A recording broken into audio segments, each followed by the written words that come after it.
Welcome to our prelude slash session 0 of the Beast Star. This is an interesting one for me. I have not run Pathfinder since very early in its um, generation.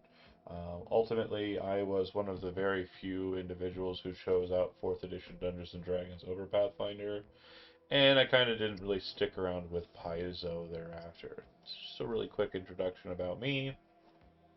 However, I have been looking for a good space game, something that happens in, a spacefaring arena, more sci-fantasy than sci-fi. Um, and I think Starfinder fits the bill of what I'm going for. Ultimately, the reason why I was looking for such a series, or such a system rather, is mainly because Scum and Villainy was a very fun game series for me to run. The Accounts of the Night Beast.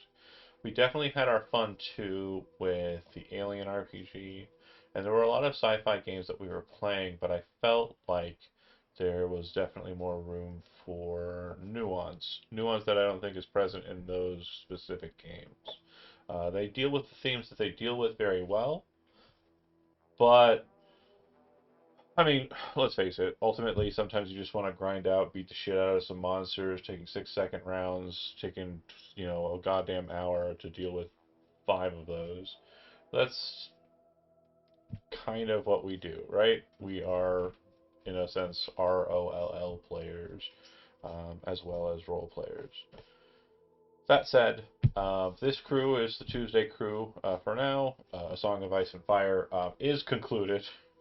If you were hoping for some sort of finality of that, I'm sorry. And also, I think on behalf of most of the people in this crew, fuck you. It wasn't very good. It was okay. The mechanical system is shit. We hated it. Also, Roll20 is no longer a thing. Um, don't don't think we'll be using that anytime soon. So, this game and the game that I'll be running on Sundays will both be taking place in the same system. The system presented before you is the Andlot system. It was mentioned in the Accounts of the Night Beast series. It was the pale star off in the kind of, if you're continuing away from the hegemonic core, you'd be heading towards this star specifically. Starfinder has its own setting, and to kind of just maintain kind of a connective tissue, so people who might be more familiar with that in this group or in our audience, that system, Absalom, the Pact system, is in the other direction. So basically, say cardinal space east, you have heading towards the hegemonic core, and heading space west, you'd have Absalom and Pact Worlds. Um, Most of that won't matter. It's fine if you have it in your backstory. It probably won't come up. Most of the knives that we'll probably be building in 2 character backstories will be more related to just the nature of the characters writ large, the nature of their crew, and how they came to be a crew. Nobody here has built a character yet, as I understand it, so we will be working through that together. Again, like I said, have not delved too much into the system, and unfortunately, there are not any super reliable explainer guides on YouTube or any other medium that I've been able to find that it isn't just reading the book. Um, and that's fine. I think I have a pretty good handle of it watching a couple of actual plays. But we're going to get it wrong. And if you want to complain about it in the chat, we're more than welcome to take your words in advisement, or similar to those who are really interested in the Song of Ice and Fire game having a satisfying conclusion, you can also go fuck yourself. Uh, so, let us begin. There was some discussion in the last week when we didn't run that game that we aren't playing anymore, and we did discuss kind of an idea of guidelines. In the rule book for this game, it doesn't really give much in the way of, at least not that I have found so far in the player core book, doesn't give you really much rules on how you come to have a StarCraft. It really just kind of gives you the characters and gives you kind of the means of building those characters. Um, and I don't want to make it too mechanical for you having a ship because I like to think of a ship instead of it being a piece of equipment or a magic item or something to that effect. I want you to think more of it as like your bastion, your base of operations, your character's home. That is what we need to kind of like look at it as. Because it's just really easier that way. Um, and I think adding to it gives everybody a goal to work towards. Definitely something that Scum and Villainy very much got right, in my opinion. Um, so we chose a ship. I didn't really care about the mechanics of it, and we'll deal with that as we kind of, move into those kind of more higher reaches. But the ship that the group had selected um, was chosen from. Oh, nobody can see it, right? Cool, cool, cool. Hold on, hold on, hold on. Da da da. So the ship that they chose, we are huge fans of Sheifaku. He's not the coolest map maker. That I mean, he's not our coolest map maker. Obviously, the coolest map maker is Solution. Solution's the best. We love Solution. If you haven't gotten into Solution maps, you should go do that. But Sheifaku does have a sci-fi thing, and the ships present there are. I don't know if a lot of people in the audience or in the company here have watched or have played the game FTL on Steam. Probably not. FTL colon faster than light. And Yeah.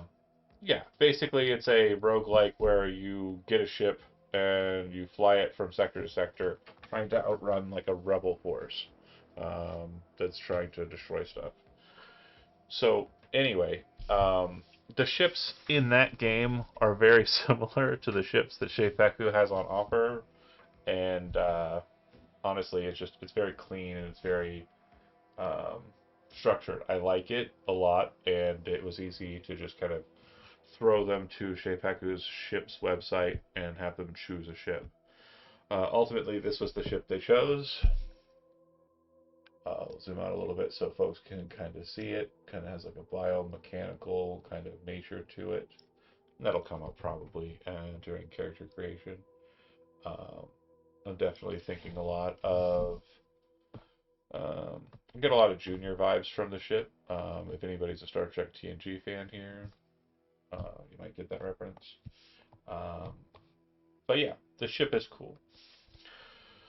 Besides that, the other thing that we were focusing on doing before today's session was making sure that the classes that are not in the core rulebook proper or that are available for second edition, namely the Technomancer and the Mechanic, which I think are well more important when it comes to the kind of game that we're going to be playing. Well more important than things like the Witch Warper and Solarian or whatever, because they're like they have a function on a ship.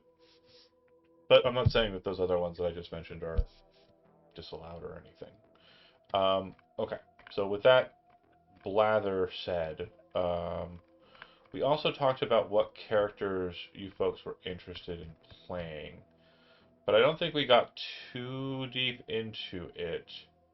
I think one person has an idea of exactly what they want to play as far as. Oh, I got a couple people who do. Okay, I see here. Um, so let's focus up. In games like this, we also focus on forcing somebody in our group who may not have done so in the past to become the leader of the group. Famously, the most famous success story, in my opinion, of that. This is no degradation of anybody else who was also a success story, but the most popular one was obviously Captain Jazz of the Starlight Serenade. Um, John was kind of usually just the guy off to the side who was also there, but I feel like putting him in a lead role was perfect. We're going to do that with Brent this time. The thinking back on it, Brent is usually just a guy who is also with the group. Uh, Never really the driver. And I believe in the chat you said you were going to think about doing a human envoy. Is that right? Is that correct still? Yeah. Okay, cool, cool, cool. And do you have any questions on character creation? Because I don't have many answers, but I will find them. I think I've got it for the most part. Okay. Just gonna go through and click my stuff here.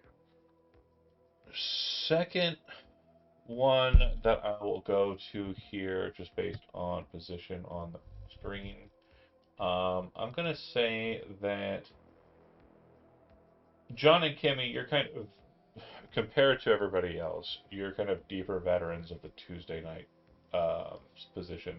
Also, the two of you have been in Scum and Villainy a lot more than um, Brent, who's only in for a little while, and definitely more than Chandler and Travis, who I don't think have played it. Um, so you kind of have a bit more of an idea of the sci-fi vibe that we're going for here. I think that's fair to say. Uh, According to this, Kimmy, it says you're thinking a mechanic or an operative. A mechanic. You go a mechanic. Okay. And do you have an idea of what ancestry you were looking at? Oh, yeah, I want to be a rat Okay. Cool, cool, cool.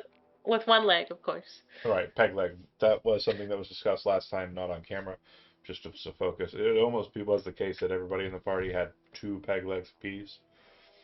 Um, we didn't go there, fortunately, because that would have been a very hard stealth group. Um, but yeah, peg leg rat mechanic. Can the peg leg be a wrench though instead? Yeah, of course. Okay. I kind of like the idea of the leg actually being functional. Or screwdriver. Yeah, screwdriver, that would be kind of cool too. Or like oh, never mind. I was gonna say it welder. uh, Probably not. And then John, um, just as a quick consolation prize for you, you had joked that Squengi's Grill, which is a Sheipaku map, was your choice for the ship. Um, so I did put Squengi's Grill in the game. Awesome. It is present. It is a real thing that will exist. Um, but besides that, do you have an idea of what class and what ancestry you were looking at? Class, I'm definitely going to do Wishwarper. Right now, I'm currently between the Gaffolian and the Copaxi. Okay. So the giant crabs that breathe fire and the Yeah. the coral. Um. Is there any that I shouldn't be playing? No, no. I think again the ones that we have in here in the Foundry outline and also in the core rulebook, I think those are fine. I don't see those Okay, being an so issue.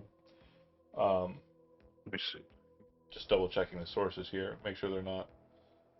They're both from ancestries. Um, Character building If you want, ancestries. I've got you.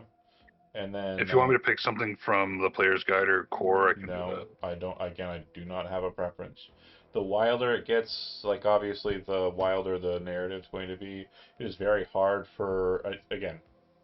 I want to make sure this is very clear. It's very hard for some players to kind of like play a character that's kind of outside of um, normal and A do. bipedal humanoid. Yeah, well, but again, even so, like do so as like if it gets too like outside of like the normal wheelhouse, the character immediately becomes a comic relief character. It's no longer a Right. serious character. This has happened several times in Scum and Villainy. We had the muscle was like a big old lizard man, but much like Worf in Star Trek: The Next Generation, was literally just the joke, and only was super useful in combats when he pulled out the rocket launcher. So like, again, if you think you can play the character very seriously, because this game will lean more kind of not as serious as a Song of Ice and Fire. Obviously, we won't have any, situations where parents are dying session one, or it's not going to be anything like that. But like, again, it'll be kind of more of like a science fantasy adventure, but still a little bit more grounded than Rick and Morty or something crazy. Um, Right. And looking at the crabs, they are like the others probably uh, like what people will think when they see you. Believe you'll burn them alive with your flame breath if they misspeak, and then find your way of moving unnerving and blatantly stare. okay. Now, as a suggestion, and hear me out, you could play an android. And I I could mean, play an we android. we could kind of follow some ground we've covered in the past with androids you've played. Wink, wink, Could I Or do you that could as be an a Urbot? sick ass crab. nudge, or you could play a sick ass crap. Yeah, as an Urbot for sure. Urbots are basically the same thing. Androids will be coming from Absalom and won't have relations. They won't have any connective tissue there, but they may have function with like actual automation besides. Well, I'm not gonna really be techies. It's gonna be more of like intelligence-based Urbot, characters. yeah, Urbot makes the most sense, especially if you're doing a Witch Warper, which I think the drift, in my opinion, is very similar to the way. Um, Pretty much. Depending on what uh, paradox you pick. for sure. I just in my mentality, like the way was always kind of something that was nebulous and could have all sorts of different aspects, and the drift just has those but codified. Okay, cool. Witch Warper and potentially an Urbot.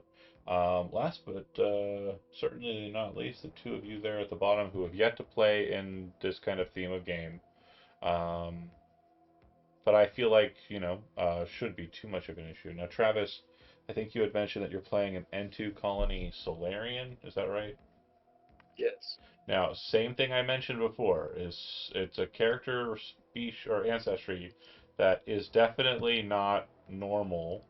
So I want to make sure you understand, because again, we just played in a game where it was a complication when you had a choice at the beginning that was kind of hard for you to kind of navigate. So I just want to make sure that you're taking that into consideration when you pick this character species or ancestry in class. Do you feel like you have a good idea of how this character operates compared Yes. to, okay. I pretty much made this character the day we looked at this, pretty much. Okay. So I've just been fleshing out stuff for it the entire time. Locked in. I love to hear it. Okay, good. Cool. Then yeah, I'm gonna trust you on that. And then last but not least, Chandler. So you're gonna play the captain, right? Okay. No. That's Brent. That's Brent. Brent's Oh in my charge. God. My father was the captain of the ship, and he died on the first day. Yeah. No. Did anyone pick Technomancer? No.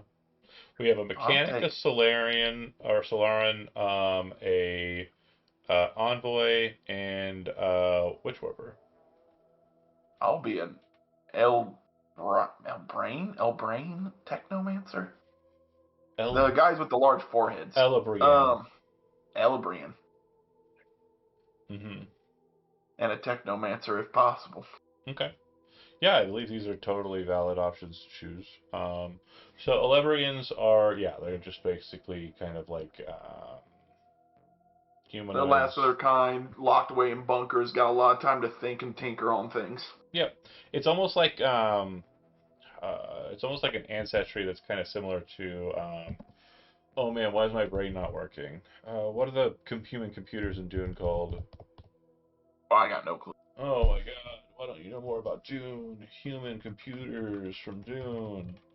Bit older than me. Mentats. Mentat. Yep.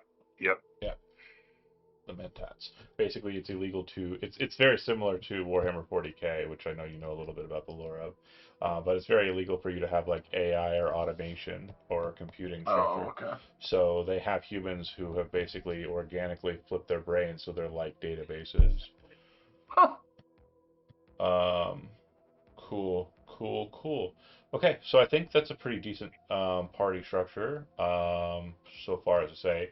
Character creation for us, it's in steps. If you haven't already done it or practice at it, then we can definitely walk through it together. Step one is deciding what kind of character you want to play. So we definitely nailed that, right? But let's look at a little bit more into that kind of quality and kind of like get a bit more understanding as well. We've got ancestry and class. Background is another thing that we need to kind of look at as well. And from my understanding, there are a shit ton of them. Yeah, there are a lot. Some of them are very specific towards like specific avenues. Some of them are a bit more wide open. So you've got things like it could read, Magitech specialist, excuse me, or cook, which, you know, very different as far as detail goes. One's very nebulous and can kind of have that filled in, and the other is a bit different. What I'll say is the vague ones, the ones that don't have like, you know, proper nouns in their title, are probably the ones that are going to work the best. There's a vid gamer. Huh? There's a video gamer. That's fine. Love that. Yeah, that works. Tech support. You're just building yourself now at this point. uh, too funny. Sounds like I love my job and work so much I'm gonna play it in a video or in a role playing game. Couldn't pay me. Yeah, I was a mechanic in multiple of these things while I worked on cars, so I get it. Sometimes it's just easy to play what you know. But yeah, backgrounds I think is the thing that we need to focus on and kind of make sure that we kind of ground out. Now, the reason why backgrounds are interesting in this game to me, and obviously have like a very interesting kind of connective tissue as well, is because there are some that are a little vague, right? Chatty is one.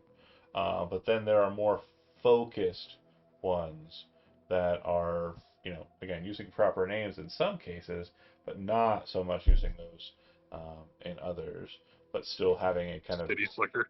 yeah, having a decent amount of like, narrative detail there that makes me kind of go, ooh, and it could be interesting to see multiple people take the same one if they're connected in certain ways, like Space Trooper.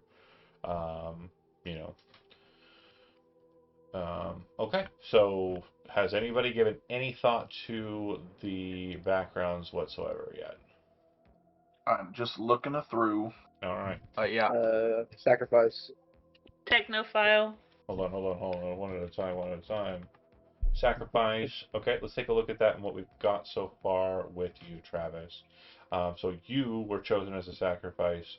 You might be an attendant doomed to die with your Calistocrat employer or a mausoleum ship, a victim of a ritual to appease a cruel god, or a demon fighter for cultist.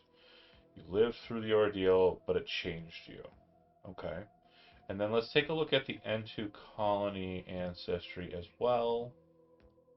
I mostly based it off my heritage on that one. Heritage. Yeah, they're like a bat folk. Okay. Go ahead and read it. I mean, you've already got some. It sounds like you've got something cooked pretty good in there. So go ahead and just tell me it. Just read it aloud if you have it written down.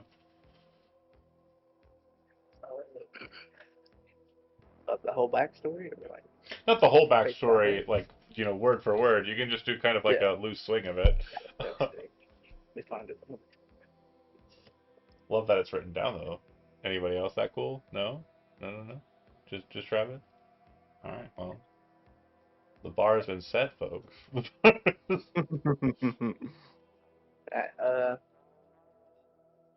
Gene, which is the name I'm going to choose for the character. He's a young Niveline who was never meant for much. He grew up helping people. Just he knew he would be one of the sacrifices for his village, because every few years the village sacrifices somebody towards the void, and he grew up knowing he would be one of that. So he was put on a ship and sent out to the void. Okay. During the dying moments, that's when the colony found him on board the ship. It was in some sort of luggage or something sticking to that. I haven't looked that out yet. Found him and took him as a host. So that's Which very that's interesting because outside of Velnias in the Onlot system is this area called the Onlot Void, and what's beyond it is not known. So it's interesting that your character, and specifically in your detail, kind of moved through the void. So I assume that the Entu colony and the host formulating, kind of, forming their symbiosis and passing via this ritual was basically your character's introduction to the Andlat system in the first place. Okay, and then I don't know much about Solarans. I think they're supposed to be like space paladins. Is that right? pretty much yes. Okay. Uh, I Is figured Go ahead. the fungus I'm gonna have it like a golden color, like it radiates with his will to want to protect and stop others from being sacrificed.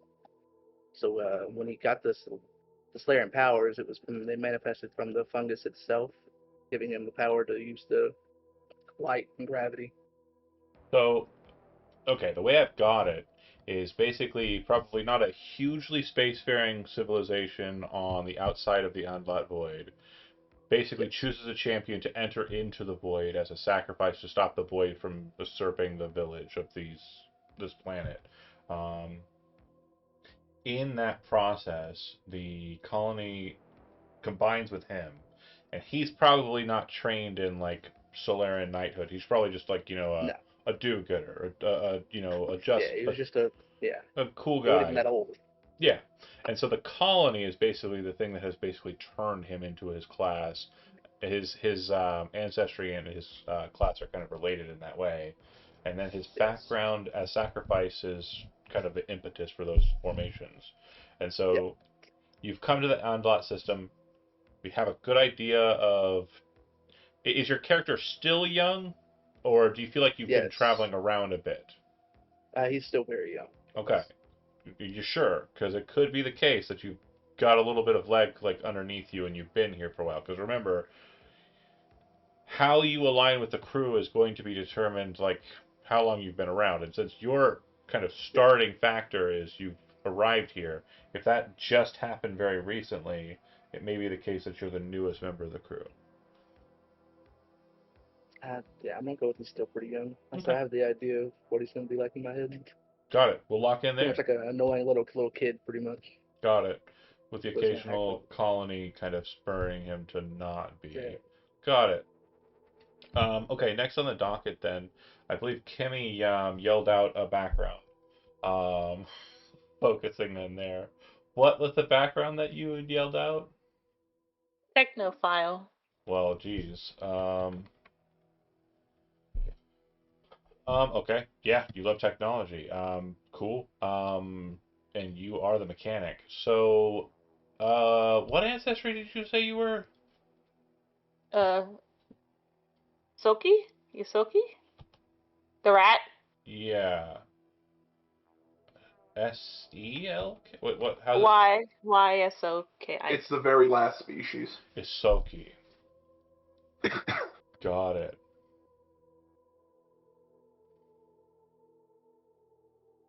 Just reading real quick. Yeah, so I mean this makes sense in my mind. So technophile. Now we're gonna we've got a lot of squares to circle here, so just work with me, okay? Mm. Um, Oh, your ship is technology, but also biomechanical. This was a choice that you as a group decided on, so we definitely need to thread the needle here. Um, Gross.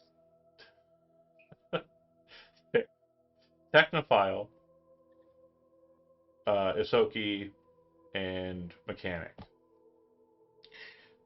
This ship belongs to someone. and we obviously haven't gone through the other characters yet. This ship, in my mind, is going to be a living entity that has basically been bred and born to be a ship. The name of the culture that created these ships are called the Haroon. And there will be other ships that are like this that you or the other group will encounter. The Haroon were mentioned in the Night Beast a couple of times. We never actually saw one, um, but they are like a warrior species that also came from the Andlat Void, um, beyond the Andlat Void, and they were harangued by a subset of their species known as the Hesh. Now, this could tie in with Travis, the ship itself, um, because the Hesh are actually a grouping of individuals who have a totalitarian mindset. And the reason why their mindset is totalitarian is because they believe that if everyone is connected via a hive mind, then they will function better as a society. And utilizing biomechanical engineering, the Haroon, or the Hesh more specifically, would develop methods for people to be effectively melded or grafted together as one, or to be connected through hive mind telepathic synekinesis. So that could tie in with Travis. Travis could have been a Haroon, which are, again, we don't have and never have seen a Haroon so far. So what they look like is unknown. And an N2 colony could be something that um, would have been around in the void, just due to the nature of the thing. Totally an option, Travis. You do not have to write that in. Just, again, connecting tissue with the ship. The ship is definitely going to be a ship that was made by the Haroon. Their technology is very top tier comparatively because it has a lot of biomechanical presence to it. Self-repairing is a thing that could potentially be done with the ship, and the like.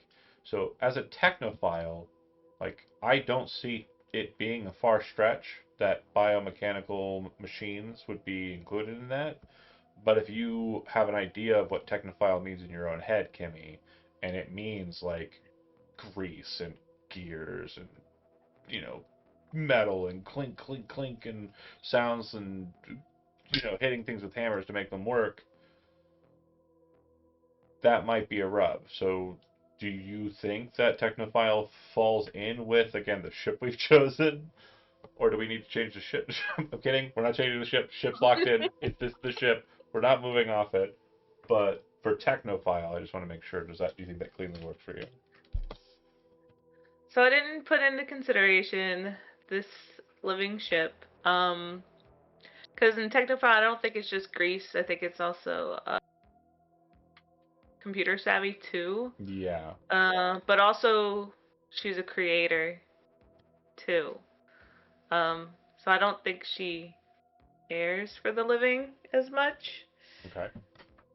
Um, Maybe we move off of Technophile and look for something maybe different. maybe. Let me keep looking. Okay. Can I pitch something for my character to help in this situation? You bet. Do the species you've been saying have some kind of tech god? The Haroon do not have gods. Damn. Do they pray to There's tech anything or have priest. anything like that? Nope. Yeah, I was wanting to be a tech priest, and if I could have the deity of our ship. But that doesn't. Now, see, Yeah. but no. I like where you're at because it doesn't. I mean, you don't have to be a Haroon, and the ship, it being Haroon crafted, could be something that nobody even understands. Like they don't even know that that's the case. Because I know Brent's gonna play a plucky captain, because that's the way you gotta go when you play a captain, right? Yeah. I can just see it on his stupid face. Like. So, fun fact. Huh. For my background, I picked outlaw. See. So my character's backstory is his dad is like a like low-level mobster, Mm. and when he was young, his dad got this ship by nefarious means. Be it as it may, he thought it was cool and stole it, and is now on the run from his father. See, exactly. So let's take that little like tidbit here and go with what you're saying, Chandler. This is a living creature. It has a spirit. It has a consciousness. It operates. It doesn't talk.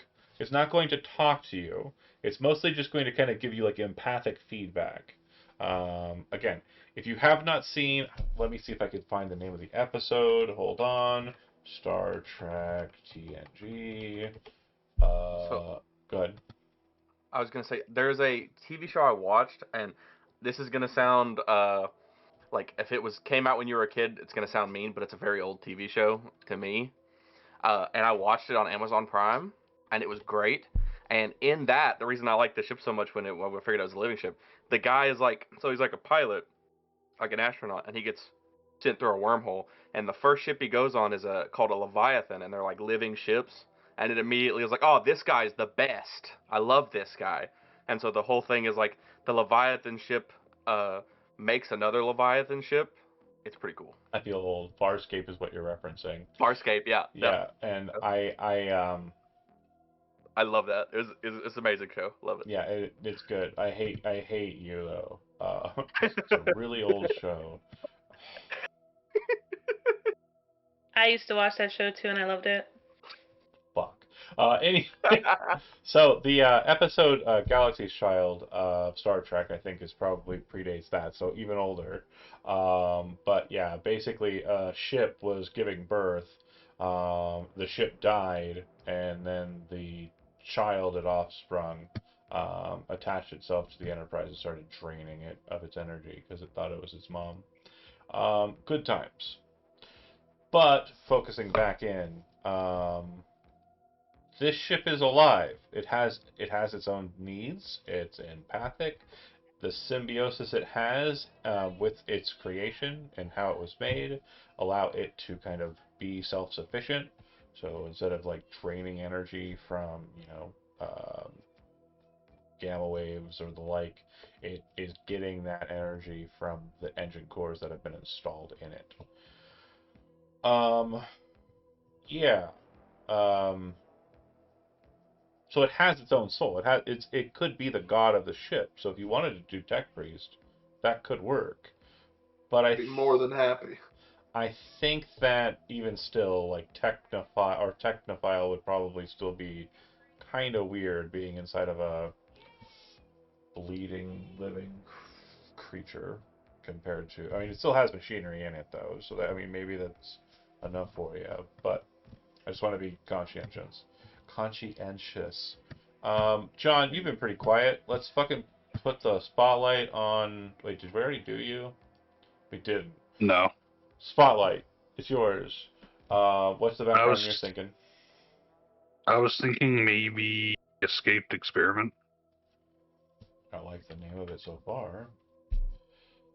Pretty cool.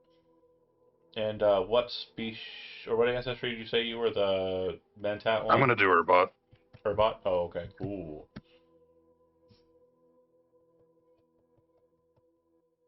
Okay. I like it. I like it. I like it. Absolutely, totally fine with escaped experiment for you. What I'll say is that will grant you a bit of knowledge, and I think narratively we'll walk into this together. So, looking at the Endlat system, you can see that it is a relatively smaller star, but it has a large number of planets that circumnavigate it. The I guess planet kind of structures are similar to our own solar system in that there's an inner solar system and an outer solar system, with gas giants being more in the outside portion and these being divided by an asteroid belt. In our area, it's known as the Cambian Expanse or Cambian Belt, and that's located here in the middle. And if you click that open, you should see an option listed in there called the Parish of the Undying Light. Built on an asteroid called Celeste in the Cambian Belt, this monastery serves as a point of pilgrimage for many hegemonic cults, but primarily the Church of the Stellar Flame. The exact location and coordinates for the parish are a well-guarded secret, and only adherents of the cults are ever capable of retrieving them. A full detachment of Concordiate Knights garrison here and use the parish as its command tower in policing the Cambion expanse.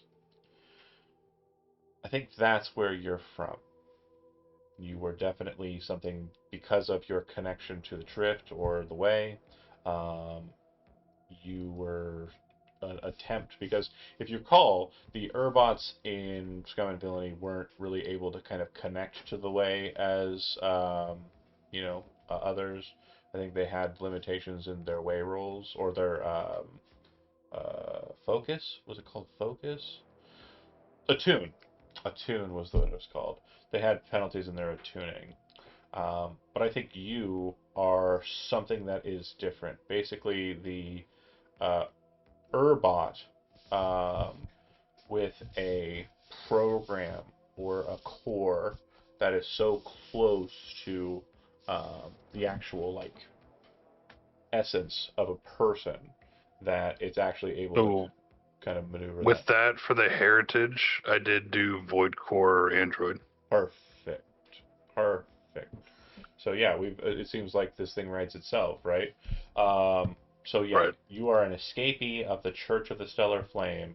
They were attempting to create in you an ultimate and reproducible Urbot that would have served as a way-using combatant. And you escaped and you've been free for undetermined amount of time. So as far as yeah, now, because that's in the Cambion belt, I think that whoever is the crew of the ship, which again we have to name, but we're not going to do that yet, but the crew of that ship found you. Basically, as you were escaping, before being kind of taken and seized by the Stellar Flame, or the Concordian Knights more specifically, they took you and kind of maneuvered you away. Thinking that they'd be able to sell you, but then kind of learning that you have sentience and keeping you. Sound like a good connecting tissue there? Sure. Okay. All right. Let's focus in on the captain and also the ship itself. We'll move us back to that real quick. The ship is yours. I can't see anything on this map. Oh, are you for There's definitely a lot of room for me to learn. Thank Yeah, no problem. Interior. Crocodile, alligator. So the structure of the interior. I hear a dog barking. It's you. It's definitely Travis's Travis. dog. Okay, no worries. But this is your ship. Obviously, the bridge is center stage, right? Um, besides that, the rooms are kind of nebulous. We haven't really assigned them. We haven't formulated who goes where or what. But since you're the first one on the ship and you're the one who's effectively responsible for it, based on the backstory you've already allowed us to hear, which we'll get more here in a second, what room is yours? Where do you go? Now, obviously, there are only a couple of options for seriousness. Um, this plus this looks like it serves as the master chamber. What Um, I was thinking. this also has a decent size and structure to it, and also it's kind of yeah. I would say probably this one in Yeah, all I like honesty. this one too because it has like the safe in it. Perfect. Okay, so then locked in there. You said that you had stolen the ship through gambling. Yeah, my dad got it, and I like was like, oh, this is the coolest ship ever. But he was gonna sell it off for parts, so I stole it. Okay, and he won it through Yeah, gambling. yeah, he won it through gambling So your and character's other nefarious means. father is a scoundrel. Think like a mob boss. Yeah, Yeah. yeah, scoundrel of sorts. And you are okay. So let's talk about your father for a second. you stole from him, is that something that he would kill his own son about, or is he literally just trying to get a hold of you again and reprimand you? My thought to make it more of a the way I imagine the background is I see him as the guy that would kill me over it. That's why I'm trying to stay hidden from him. But in reality, he's just like, get the fuck back here. Where are you going? Like, Okay. Okay. So you think that's the case, but yep. in truth, he's not that way. Yeah, Okay. he's like, you gotta come back and take over the family business. But I'm like, oh, he's gonna murder me if he catches me.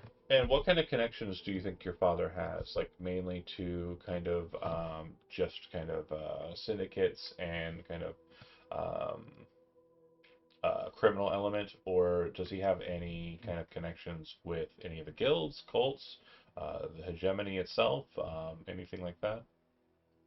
I'd say mainly like syndicates and stuff, but I would imagine since he's been doing it for a while, he's got like one like outer guard of the hegemony on his like payroll. So like if he needs certain information from them, he can get it from them.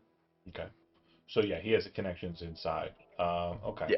So I would assume that your father is based in a location that will kind of keep us away from it.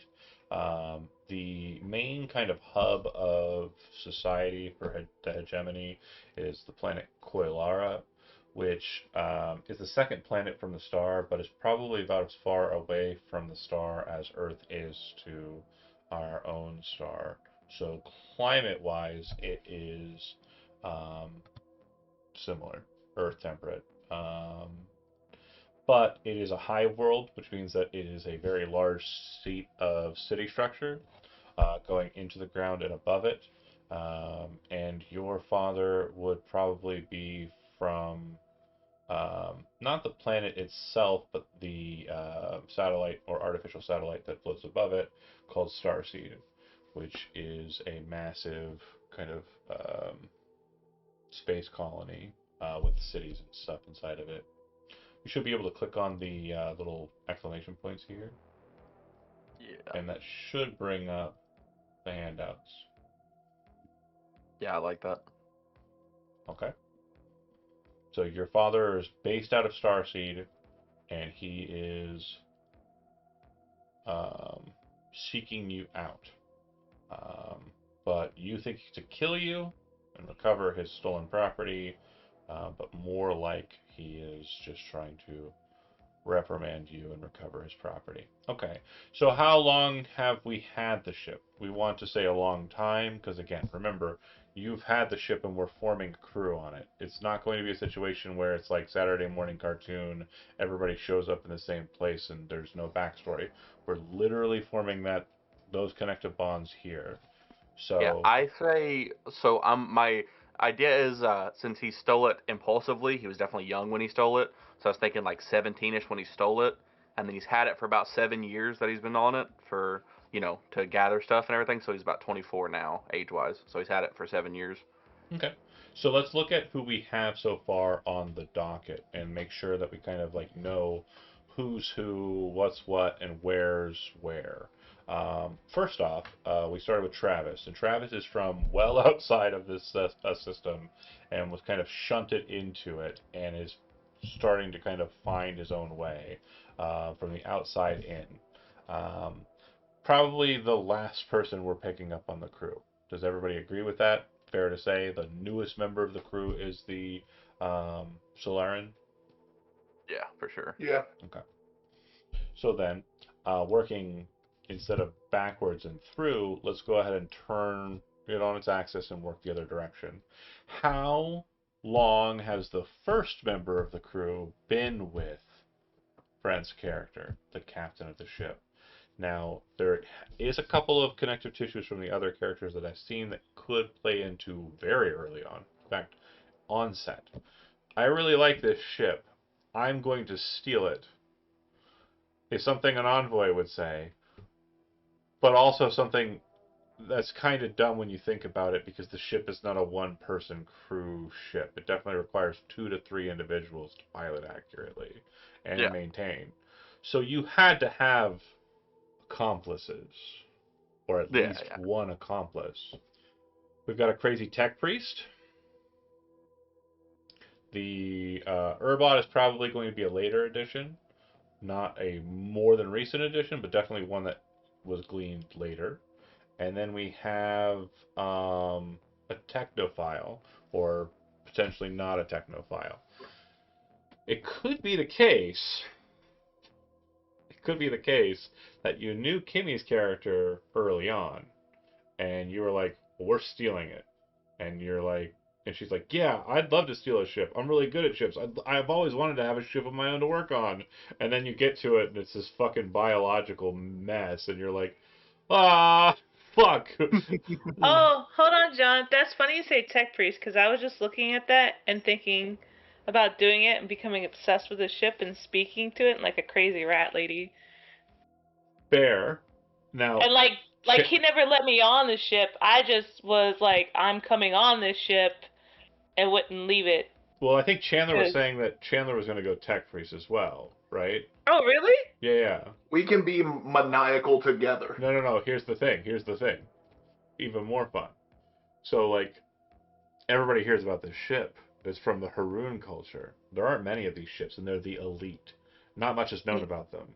You guys don't know they're biological. And so it's like, yeah, yeah, yeah. And then this guy says, "My dad's got one, and I want to steal it from him because I really like it." And you two are like his friends, kind of, like acquaintances probably. But then it's an immediate like 180. The two of you both are like, maybe you two know each other because you're both like uh, religious types. And then this opportunity slaps itself down on the table. It's a sign from insert god name here, and you guys are like, "Yeah, we'll help you steal it." And then you get on it, and it's like a bit more than you anticipated.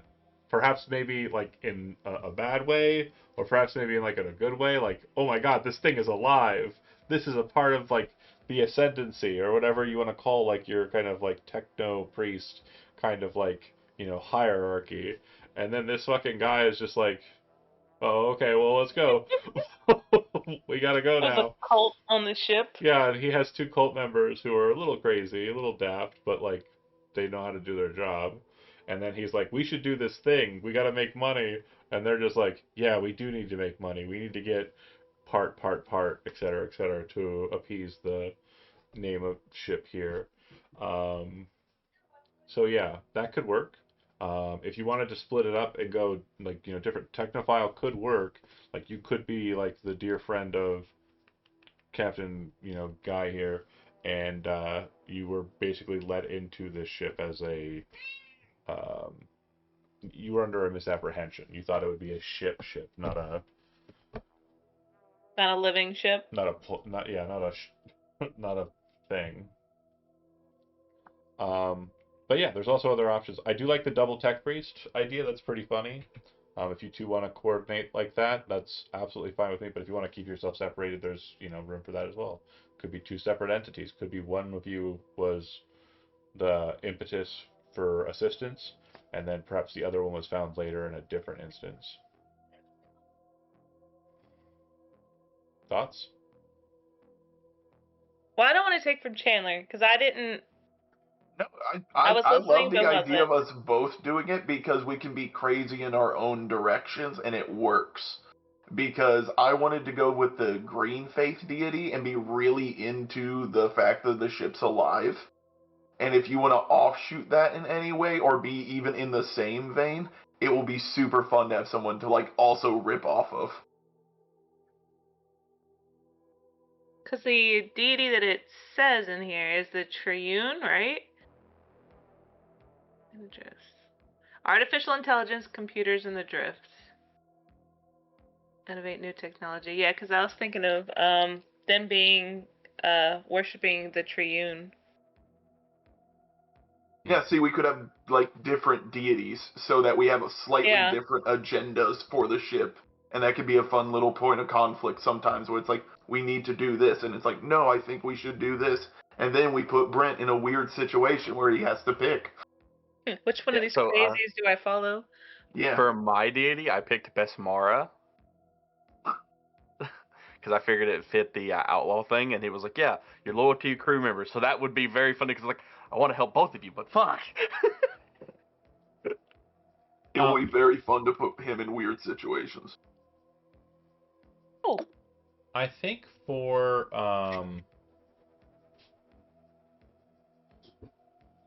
yeah, I think that works. Um, Thanks for the heads up. Gotcha. Okay, so the what I'll say is there are a couple of options inside of that. And I'd say that based on the idea that you're going to be separate kind of devotees, you're not kind of focused on the same processes there. Mm-hmm. Um, it's probably better to be the case that one of you is there at day one, and then another one of you comes in at a later point. Um, I'll Now, take second. again, we can discuss it because I think I have pretty good idea as to how it goes both ways. When it comes to the mechanic, very easy.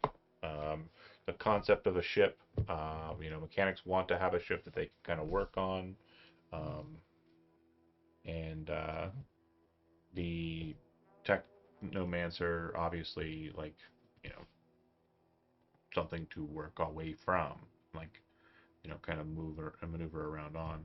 So whoever's first of you two would basically be given the you would be friends with Brent's character from a pre-game mindset 7 years ago, um, at least, and move from there. So, Kimmy, you want to be Brent's number one effectively, like the person who's been around the crew the You want longest? to be my Zorro? Do you want to be the Zorro? Do you want to be the William T. Riker? Do you want to be the? Like Sanji Moore, I'll take that happily. Sure. Okay. So then, Kimmy, you would be with him from day one. So basically, the ship was acquired in the way that we've discussed, and the only way that the ship was able to be maneuvered and utilized by Brent's character was because of his friendship with a slightly mad tech priest mechanic. Okay. Second on the docket, it probably would lean into Chandler's character, but it could also hit on John's character. So let's talk about what happens next. So in this narrative, you have you escaping from Starseed with a ship that's not yours and is definitely not very well tracked due to the nature of the ship being a very rare, very unique craft. Your father does have hegemonic connections. He definitely wants the ship to be caught safely. Hiring pirates and raiders to go and get after the ship is definitely not a method for doing that. So it's probably the case that he kind of put out an all points bulletin through his hegemonic contact to kind of secure the ship as stolen and return it. Um, so you have to go to ground immediately after that circumstance. Um, Again, you were just introduced to this star system not that long ago, so I understand if you don't have much of an idea of where you would go. But in a general sense, like if you were a character in a sci-fi fantasy setting like the one you're about to play, and Kimmy, you feel free to input on this as well because you two are basically coming to these conclusions in this early time together. Where would you want to go? Where do you think you could hide? Would it be in a civilization where there's a lot of people, possibly docking ports that you could hide your craft in? Would it be out in the wilds of some planet that's definitely not, well trafficked or well traversed? Would it be somewhere in space, like an asteroid field or the rings of a planet? These are all options. I Again, was thinking the rings of the planet okay. because it would give us the asteroid field as like a buffer too.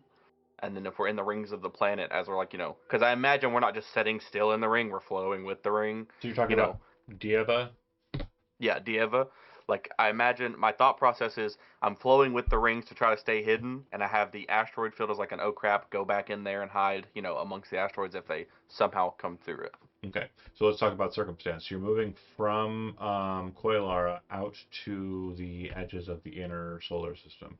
The last planet that you come into kind of presence with is Haras, and yeah, Haras has at it a position known as the Cambion Gate. Um, Drifting is intrastellar. It's not allowing you to go from star to star or system to system. It's more of like a starship drifting allows you to kind of move at sublight speed. And this is relatively quick, but not ultimately quick. Jump gates are something that the Sunseekers, a cult from the hegemony, have been exploring and trying to engage with. To gain the power to create a true jump gate, they would need to consume the power of a star or learn how to harness it. And that has not happened yet, so far as anybody understands. However, minor jump gates, which allow for a greater than sublight speed, are present throughout the space. So there is one near or in orbit of Haras, which is the planet that is furthest in and closest to the Cambian expanse. However, it is definitely monitored by the hegemony. So, Yeah. piloting a very unique craft and trying to utilize that jump gate, problematic. Let me notice. So you probably moved through the belt and made your way to Dieva in that way. Is that fair to say? Yeah. So it's easy for us to kind of go ahead and put John as our next person on the docket as you're maneuvering through the belt, obviously trying to elude hegemonic patrols and fleet craft and fleet activity, because the expanse is a very large bit of space. I believe. What's the distance from Harass? It's 300 million miles.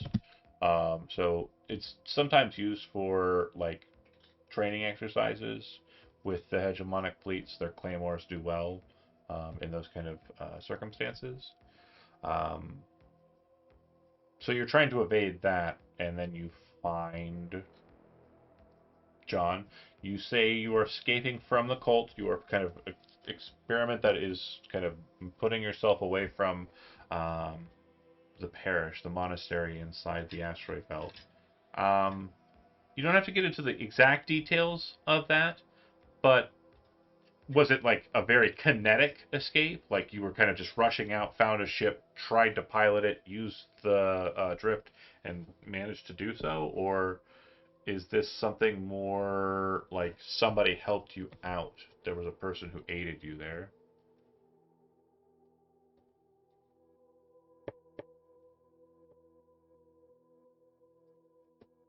Raja? Sorry, I'm thinking. Okay, no worries, just making sure. Um, Now, because remember, we do have a Chandler sitting right with us, right? And he is also a tech priest. And that means that he's in some form or another part of a cult, techno cult, that could be hegemonic in nature and one that maybe he broke away from. Again, something to take into account. Chandler, is that something that you think might be potentially possible? Yeah. Okay. We'll keep that on the docket, but we want to focus in. Do you want it to be kind of like a clean break by yourself, no connections to anything about it, and just remove yourself? And if something like that tries to swing its head in your direction again, you're like, fuck away, move away from that. I'm okay with never having to deal with that ever again, or do you want to have like connective tissue to it still? Now let's do just full separation. Okay. And New start. is that the same for you? Again, because you don't have to be from here, Chandler. We're just trying to see if John wants to be from, wants you to also be from here and be his buddy as he's escaping. Does that make sense? Yeah. Okay. So, John, what are your thoughts? Solo John, dolo or team I think solo. dolo dolo? Okay. So then, yeah, probably not the case that Chandler's picked up in the Cambion. Then, more likely the case that it is a kinetic escape. Basically, you are murdering and fighting your way through to get out of this, out of your chains, breaking free. And it may be the case that you don't even get a ship, just an escape pod, and launch out. Fortune favors the bold. A very weird looking, slightly spiny and kind of weirdly hairy ship finds you out of the trip, finds you out in the middle of the expanse, picks you up, and when they bring you on board, I am certain that Kimmy's character loses their fucking mind. Because That's an android. But no, it's not. It's an Urbot, which are not very common at all. Not in this space. Um, sound good to everybody so far? Yeah. Again, if you Yep. have any notes, throw them out. I'm riffing, so No, I'm good. Yeah. good. John, how much would it mess things up if I turn back to Technophile? Not at all. Because remember, you could have been brought into the situation by Brent's character under We'll false also be right back. no problem. Under false pretenses. It could have been the case. I'm gonna get a ship, and you're like, yeah, ship, and then boom, it's got bits, it's got blood and goop, and you're like, Yeah, I want to This switch isn't it what I was back. promised. I want to switch it back. I don't like the deity stuff, yeah, and yeah, I was kind of not vibing with that either, so I was willing to go that route because it kind of sounded like you were interested, but yeah, I kind of mess with the, a little bit more grounded. I think it's really interesting that like you're gonna be able to feel the emotions of the ship, so that'll be a very interesting relationship because it'll be a conversation that we're not having of just like, and the ship feels kind of sad, and you're like, fuck you, and just hit it with a hammer. Go faster, you stupid piece of shit. And then you've got Chandler's character when he gets on the ship, like, no, what are you doing? The and god must, we're gonna be at odds. the god must be appeased. How old, Brent? How old is your character? 24. 24. Okay. And so your character would probably be like contemporary or not too much older. Yeah, I was thinking maybe a little bit older, Yeah, a little maybe older, couple of 20, years. 28, Yeah, something I like like that. that. Cool. So, okay, again, these two imbeciles steal a Yeah. ship, fly out to harass. It's probably the case that Bren's character has made this jump a dozen times, or maybe it's the case that Kimmy's character has made this jump 1,000 times. But one of you comes to the realization that you can't do that because that's illegal, and you fly into the canyon, find an escape pod, pop it open. Inside is an Urbot. The Urbot joins the crew. Now, at first, you think you're going to sell it, but I would think that it's probably the case that um, Kimmy's character becomes enamored by it because it is very different to normal kind of just technology and technophile. And it's probably the case that Brent's character, after realizing that like this isn't a thing, it's a person, Yeah. will kind of be more like I don't see these characters being someone who's like I'm cool with slavery or like selling, people. Oh no. Yeah, Mm-mm. figured that was the case. So yeah, very much kind of a, all right, well, I guess you're a part of the crew now. So then we go how to hide out in Deva. Now we have two characters that we need to catch. Now we have a couple of interesting points here, though. It could very well be the case that you don't encounter them for a while, because this is at the beginning, the impetus of your story. After you hide out in the rings, where do you go from there? Like you've got the ship, you wanted the ship, but you can't just go back to Starseed and reestablish your lives back there.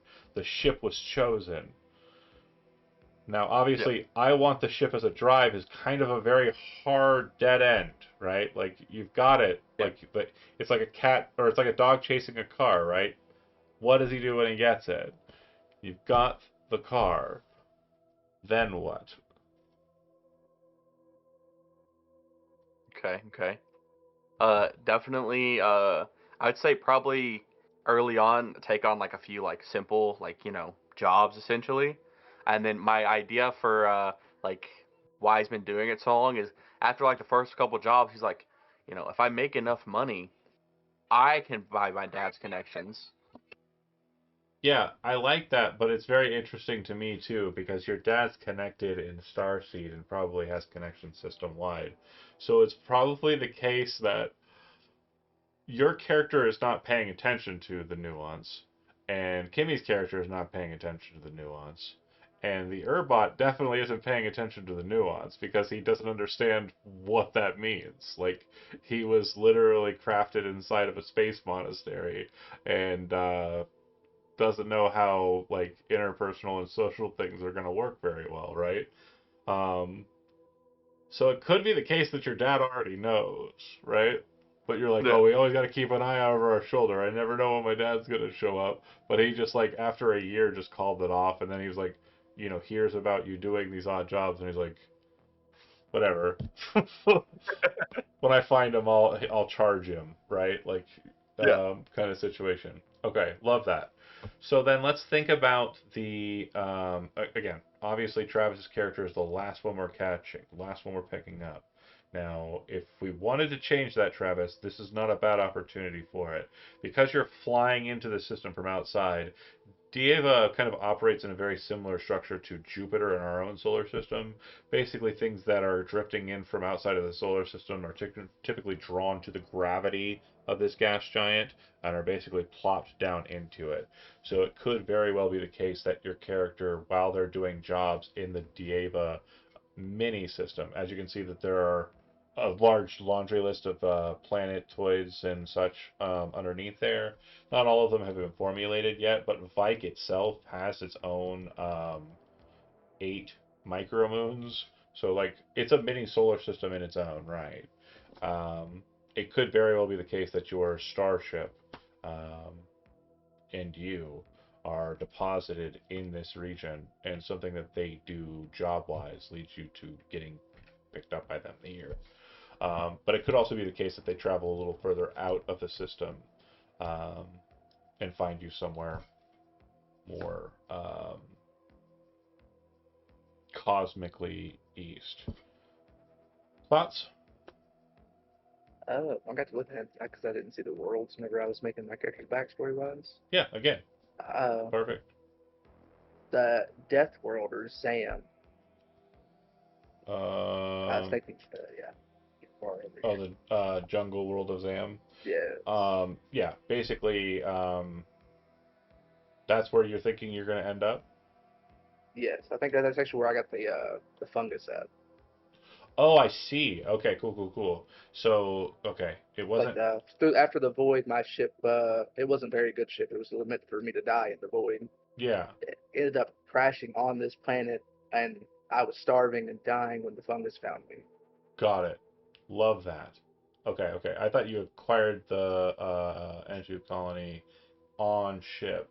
Um, but no, this is better. So Zam would be where you acquire fungus. Okay, okay, okay. Got you. Then I know how we're going to link that in.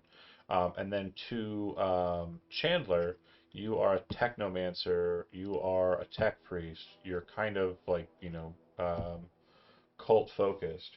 I don't think I have any cult activity in Dieva as of yet, but Telia Velis is, I want to say it's controlled by the Starsmiths. Yeah, it is controlled by the Starsmiths. And it is a limited jump gate. Telia Velis will allow or transportation to any one of the interior planets, but it also receives jumps from uh, the Cambion jump gate at Haras. Um, you know what? I'm not going to try and fit you in yet until I have a little bit more detail. I know you're a tech priest. I know you're a technomancer. What were you doing prior to getting picked up and added to a crew? What do you think? I think what he's been doing is working on and like creating in his own, because like his race was like scattered a bit and put into like bunker situations because of a cataclysm. Okay. Um, so I think he's just been kind of by himself working and working away on like his craft and getting everything to flow as he wants to, but he's finally like, I need to go out to see if it actually works, because what's the purpose of all of this if there's not usage? Mm. Um, and that's kind of where he is looking to join a ship and joins this one. and realizes he might not be as ready as he thought. Okay. Because we're level 1. Like, Yeah, we'll get to that in a bit too. Because subclasses are something I want to kind of focus in on, and we'll kind of discuss that here in a bit. Still on step one, mind you. Okay, so I think that in my thought processes, you were probably an addition that would have been acquired at Jane. Jane is a gas giant, not as giant as the gas giant. It is surrounded by rings that are basically made out of very dense crystal line structure, and the moon of Jane Shen is where people known as the Jane Shen are from. Um, but they are also a very kind of technologically focused people, and they do have like machine gods. Um, are you familiar with oh God, why is my brain not working? The Japanese religion, um, Shinto. no. So Shinto religion, kind of oversimplifying and absolutely bastardizing. I apologize if I am incorrect in the statement I'm about to make, but this is what I was kind of taught and how I understand it. Everything has its spirit. It's polytheistic religion and it's animistic. Animistic meaning that like um, you know the earth has a spirit, but also just like a clump of earth or like a small hill has its own spirit as well. So like there are entities that kind of exist that are kind of guiding or protecting specific regions or specific like features or even just like a specific plant like a tree. And animals also have like their own kami that protect them as well. Again, oversimplification, uh, but I think the idea is kind of clear there. And so the Jane Shen are very much an animistic, you know, spiritual people, but they also focus in on the fact that when you craft a machine, you're effectively creating a colony or a city of these kami or of these spirits. They don't call them kami. Um, you're forming like a beautifully working and operating thing that isn't just physical things. It's also the spirit of those things working in harmony. Um, so you could be an adherent of that specific faith. That minor detail is all the detail I have on it. Um, and so basically, the more nuanced details of it are up to you. And I believe that you said that the background itself referred to something called the green. No, the background itself didn't. I was going to do Green Faith to make the ship a bit more, like, realistic as an option. Since Green Faith is all about protecting, like, the planet and such, and just having a focus on the ship. Okay. Yeah, I'm totally okay with that. That being, part and parcel. I think that kind of falls in line in my mind, just reading the kind of understanding here. The Jane Shen are very much focused on kind of protecting their own ecosystems as well, but also kind of uniting them in ethical methods to create technology. So this seems like it's a good blend of um, technology, and the ship seems like it would be something that when you hear about it, you'd seek out. So Yeah. I think a cool idea for that is the crew so far.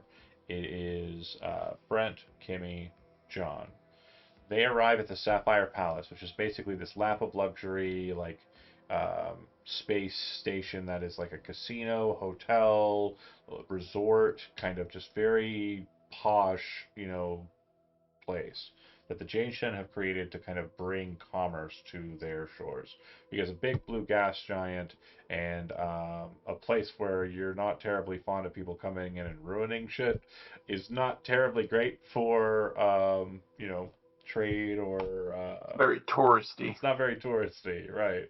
So the Sapphire Palace was created to kind of like set that up for people and allow them to kind of experience the Jane Shin's culture in a more guarded way. They're not completely isolationist. It's just that they have very strict rules about what kind of goes on their own planet. And your character is probably someone who's an outsider to the Jane Shin who was allowed on planet because of just respect levels. You're able to kind of prove that you're not going to be a jerk about being there. Um, so you're in the Sapphire Palace. Maybe you have a job there, and like you said, you're kind of working your craft, doing technological work. It's a space station, so obviously there's plenty of room for that kind of thing. You're not a mechanic, so to speak, but there are computers and such to kind of like work with here. Um, and as a part of your job, you kind of have access to like understanding what ships are coming in and coming out of the palace.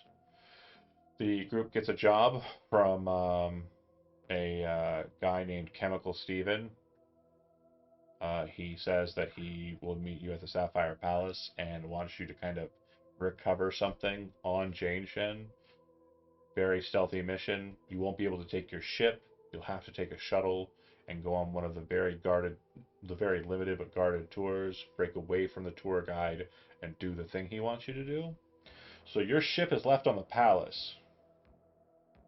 And Chandler's character, who would be very interested in the existence of a Haroon ship, and maybe he's heard about them, or they've heard about them, or maybe they haven't, but they kind of understand what they're looking at on the console here, and they become very much enamored by the ship and just go to look at it because you people are frankly kind of dorks, or stupid, or naive, or cute, young, whatever you want to call it. You leave the ship unlocked, and his techno priest gets onto the ship, and when you arrive back, he's just there. Did that work, Chandler, or do you want to do more detail, kind of connect? No, that's way more funny. Okay. And so when you You come onto the ship, there's this guy who appears to be an employee for the Sapphire Palace on your ship, but he doesn't want to leave.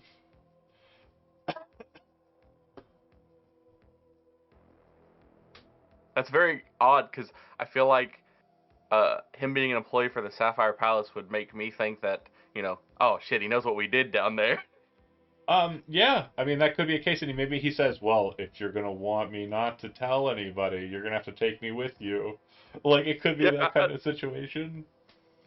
yeah, like that's the way I was thinking it. Whenever you said we had a job to sneak off down there, and he walked on, and it's like, I'm 100% assuming like he's gonna tell everybody. I'm gonna get caught. Nah, he's here now. He's got the last cups. I just know it. We're going to Yep. jail. We're going to jail, everybody. They're gonna take our robot friend apart. They're gonna probably just take the whole ship, give it back to my dad. Um, okay, so if that works for everybody so far, then that would be kind of like the last connection. Obviously, that would probably be, let's say, the third year of our 7-year journey so far. So it's probably the case that because you were traveling across the expanse, that was probably in the midst of the first year. So you would have had Kimmy from the start of the 7-year journey. We picked up John about maybe half a year to a year in. Then we pick up Chandler's character about 3 years in. So about 4 more years pass, and you're working jobs. Uh, Dundulis, Jane, Dieva. You're staying on this side of the Cambion, not traveling or traversing back over for any reason. Um, Probably still a fear, but like there might Yeah. be like one or two instances where you do make the jump from Teliavilis to Arras and kind of do some odd work there. But again, for the most part, we're staying in the outer system. Um, I would say a job comes in. I have yet to decide who the contact will be. It will not be the same one over and over again.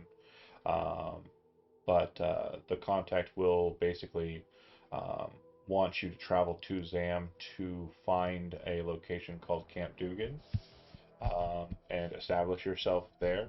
and basically make sure that the place is reclaimed.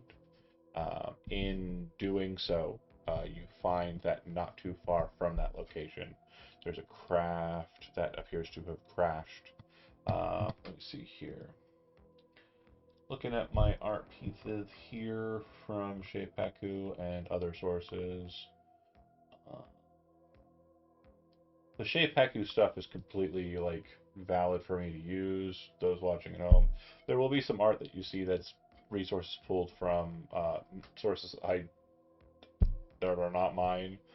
This is effectively non-profit, so I'm not gaining anything by it. But if you see your art being utilized here, I am pulling mainly from like Magic the Gatherings, Edge of Eternity set, and some other sources as kind of placeholders.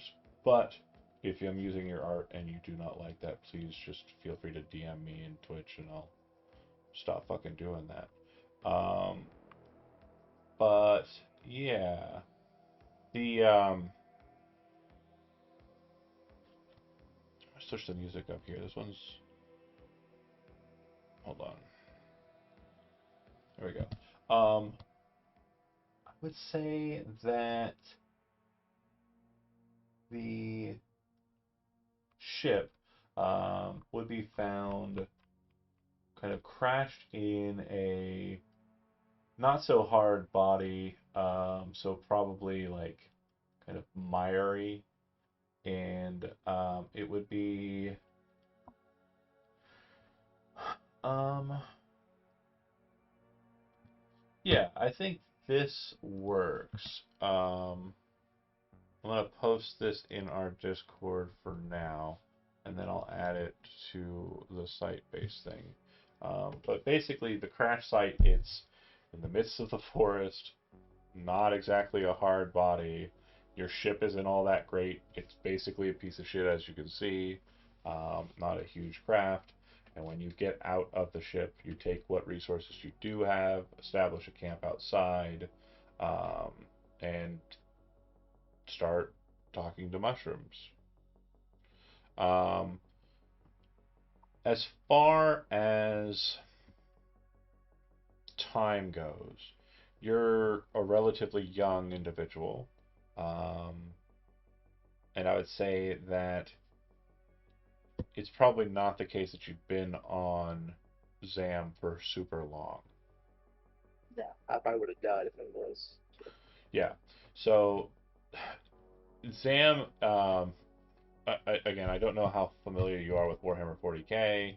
It's the one, or it's kind of like the thing that's popping in my head the most.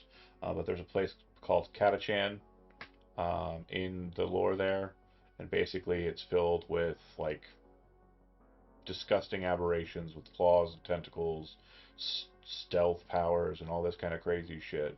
So yeah, it's very much the case that if you're there for too long, you would die. Um, the crew here would have been hired by their contact. A ship from the void was tracked by this individual and seen to have crashed on Zam. And so it is actually your job to recover this person um, and take them back um, to your employer. Um, and to recover the ship to the best of your ability. Uh, I would say that based on the look of the ship, I'm just going to kind of flip back to it. I would say that like a lot of the jobs that you're getting are probably recovery. Like those two big front leading claws, I feel like they kind of have weaponry probably, but I feel like also it could be the case that there's like magnetos and like tractor structures kind of inside of those horns that allow you to kind of like forklift a thing and fucking take it somewhere, right? And Not so only am I a pilot, I'm forklift certified. Hell yeah! hell fucking yeah. We follow OSHA inside of this creature of a ship. Thank you very much. Um the Hell sol the Solarian is the OSHA like oath yeah. or whatever. So okay. So you're here to recover the ship that came from beyond the void, um, for your employer, and they estimate that there would be no survivors. I'm gonna say that to kind of add a bit of intrigue to it, and kind of give us a bit of a narrative jump. The employer is someone you hadn't worked for before. The employer said to you, the ship is the only thing that matters. All items on the ship are also desired. Anything that comes from beyond the void is what you are being paid to recover here. If there are any living creatures that survive the crash, kill them. And when you see that the individual who survived the crash is a young individual, who appears to might have been corrupted by fungus, um, would your would your crew, as we have it so far, would they like would they have taken the job thinking there's nobody could have survived that crash, and then when you see that someone did, would you kind of like try to omit that fact from the employer? Definitely. Okay. Cool, cool, cool. So, Definitely, because this is someone I haven't worked with before, yeah. and I don't know how they would react to someone surviving it. Well, the thing is like And you strike me as the kind of guy who's going to like if there was a living person there and you could kind of formulate a way of communicating with them, which probably would be the case through the possibly through the Urbot. Like, are Urbots good at, or sorry, androids, whatever? Are they really good at communicating, or is that something that I am taking from Scum and Villainy? John, did he come back? I can't. Oh, sorry, I was muted. I have a -1 on charisma. If that tells you anything. Doesn't tell me anything because languages are more intelligence based. So like, is No, I just have common. okay. I don't know if Travis has any picked his languages yet, but it could be like on and off thing that my character does because I picked two out of the pocket languages, like they're like very uncommon languages. So my character is like little like I guess hobby would be studying languages that nobody really speaks. Uh, I guess I get so one additional, but Well, yeah, I have a common, Raxi, and Shadow Tongue. I think it's even easier because N2 colonies are psychic. Yes. So Ooh, yeah, it okay. could very well just be the case that the colony itself It, is communicating with you via like spores or something. yeah, or Um, it's telepathic if you're within 30 feet and know the same language. yeah. Um, I would say too, looking at N2 colony, it says that your size is small. Um, and it says that it kind of connects to like animals and kind of makes them smart. I like the idea that Yep. we have so far, so we're obviously retconning it a little bit. I don't think that with the way that the N2 colony is kind of described to me in the details that I'm seeing here, that you would be that they would be connected to the Haroon. So you're definitely not a Haroon, Yeah. and your ship won't be Yeah, I figured that either. was the case. Whatever the species is that kind of has this sacrificial right of throwing people on ships into the void, that whole colony, that whole village, whatever it is, that's yours to make up however you want. The details of that are yours to bullshit. They whatever you want them to be, that is what they shall be. Um, so they find you, they find the ship, they're going to take the ship from you, and they are basically willing to take you with them. Now, your person has at this point already been kind of connected to the colony. You're effectively in a symbiotic hive mind with the fungus. And I would say that, I'm trying to think, no, none of your characters would even have an inkling as to what that would be. You guys are all pretty dumb. Um, and again, I don't mean that as an insult. Let's just kind of look at who we're talking about here, right? We have a young criminal son who is such a thief and like so focused on his own well-being and his own like self that he stole a ship from his dad and ran away with it, with the assistance of a rat folk mechanic who wanted their own ship so bad they didn't even do the research to learn what the ship they were taking was, and only come to find out it's actually not a full-on ship, it's also a creature. Um, they pick up a random robot who was raised in a cult um, monastery and pretty much knows nothing outside of where they were, created or put together, really. And then an employee at effectively a space cruise ship really likes their ship and fucking gets on board and leaves with them. And they find a backwater village shoots some of its adherents into effectively like a void space. Only to come to find out he doesn't die from the affair, but instead lives, crashes on a planet that's going to kill him, and happens to fall in league with a colony of mushrooms that have taken over his mind and infused everything, the person's mind and the mushroom minds, into one. So yeah, like I'm saying, like nobody here is like really smart when it comes to like I don't think the guy who has the N2 colony understands what it means to have an N2 colony, right? Like, because Yeah, yeah. his mind blended so fast in the thing, like he doesn't even remember he was an individual before. Like that's like how like that kind of works. Like there's no separation here. It's all now the same thing. And everyone else is like, he's got some weird mushroom growths. We don't have a doctor. Uh, Yeah, I can do some healing, but I don't know nothing about that. yeah, right. So I think that's good. And so like I think that the rub will be, and I think the interesting part of the rub will be is that the employer is not satisfied with what he's received from you because what he was wanting was Haroon technology because they're said to come through the void. Yeah.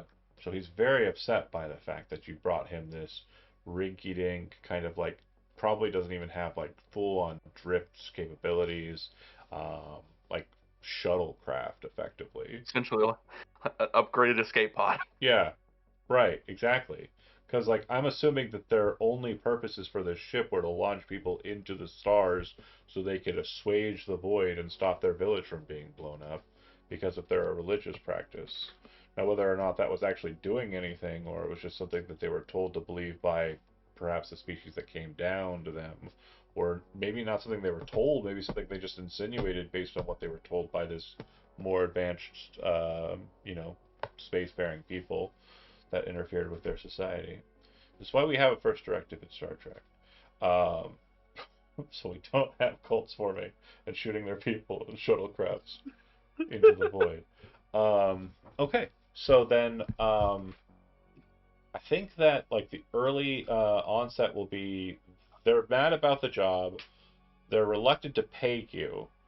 Obviously, there's a bit of a standoff, and you recover your currency. And this would be basically you are post a job, like you've got some money, you are kind of able to kind of afford this new guy a little bit, and kind of help him kind of get his feet, learning that he has some capabilities as well. Um, I would say that that would be sometime prior to when we start this game.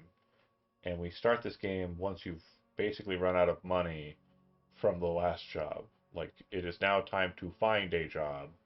Um, and it sounds like the mercenary work that we're doing is very much in line with, like, I don't know if you've watched the show Firefly.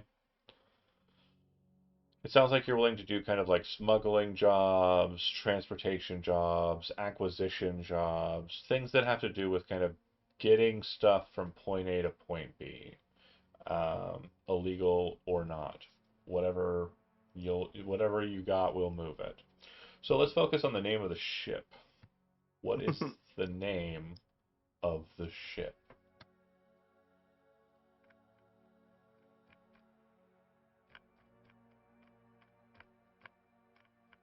I I mean, I don't know a serious name for the ship. all I can think of are like boar puns, which isn't what we're going for. Um, It isn't, but it could serve as a jumping off point. So like, take your top, True. take your top pun and throw it down. I was gonna say because we were talking about like it being a recollection ship, like where it grabs other ships. Call it the the the hog wrangling. The hog wrangler. Yeah, something along that lines because it looks like boar tusks and It not like it does look random horns. it does look like boar tusks. I agree, and I believe the name of it is the barb tusk in the Sheipaku kind of lore. And I think if a Haroon were to see it, they'd probably see it as a barb tusk frigate. Um, so yeah, again, these are solid starting points. Does anybody have any hog or boar or pig related like names that they would like to throw out there?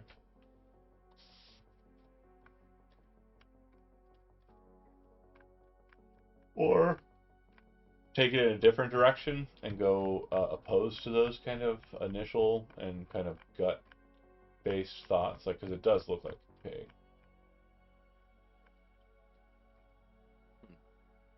An ugly little pig.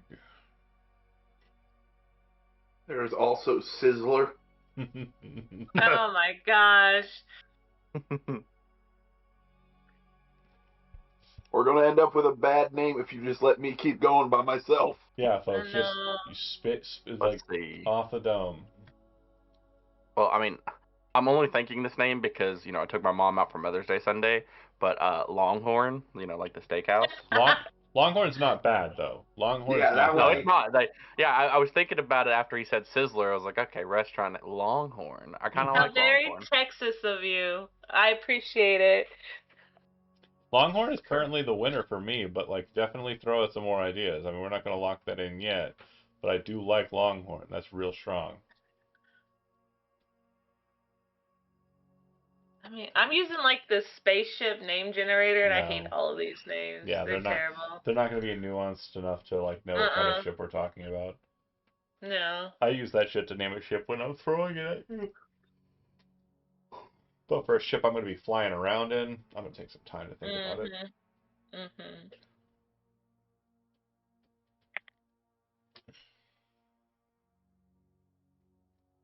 I know Longhorns, we have four horns. I know we have four horns, so I mean the math doesn't add up. But uh, dinosaur thoughts, Triceratops as a similar. They've got three horns. We've got four though, so that's doesn't work quite. Yeah, the doesn't math. work as well, but it's a name option. I'm I trying to mean, spitball. I can see how you can pull the math there, but yeah, I'm bad at math, Yeah, so trusting my thoughts on numbers is bad. I like Longhorn that's so good. far the most still. Anybody else got any thoughts? All right, we'll hold on to Longhorn for now. We're gonna not lock it in, but we're gonna go ahead and set it tentatively. If somebody comes up with something better prior to session one, then we'll go with that. But for the time being, Longhorn seems like it's the ticket. So in character creation, you also were set to set your abilities, your attribute modifiers. Um, Yeah. the metric for doing so. Um, is kind of evasive to me. 23. Oh, wait. John sent me something about this. Hold on. You gain 3 free ability boost. You choose 2, and the GM chooses the third based on. Oh, you're that's for your character. Got it. So your ancestries, I believe, have attribute modifiers. Yeah, your background also does. Yeah. Your background does as well. Mhm. And then how do you determine just your base starting? I don't think Gives you if I'm 4, it looks like. yeah, your level one you have four that you can pick from. Uh, based on what mine did, to fit the human aesthetic, every one of mine got one, and then my main one got the rest. Mm-hmm. So all of my stats have a one in them, except for charisma, which has a four, Okay. a plus four. Okay. Yeah, looks like if I'm reading this, if I'm assuming right, I assume we'll get more as we level up to certain levels. It's like 5, 10, 15, and 20. Like Yeah, in D&D, you get ability boosts. that's what it's looking like to me on the I don't think you can put more than one from each thing, though. No. You can't. No. Like my 4. The reason I got +1 is because I couldn't put them all into charisma.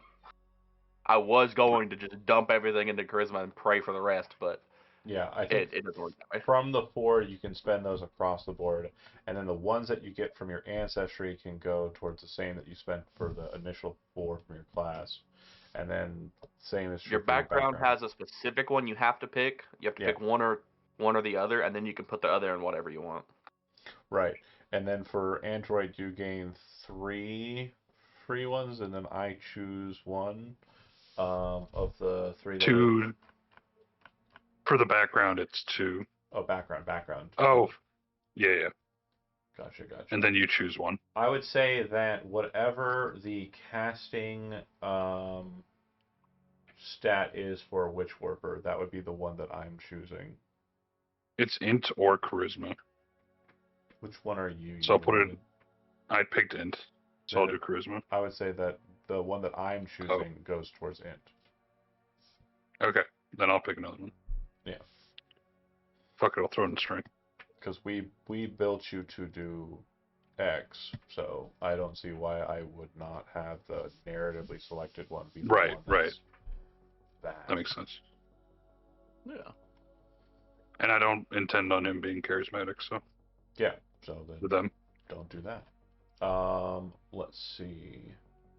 Does everybody else have your attributes and you're able to set those, or does anybody have an impasse here where you need help?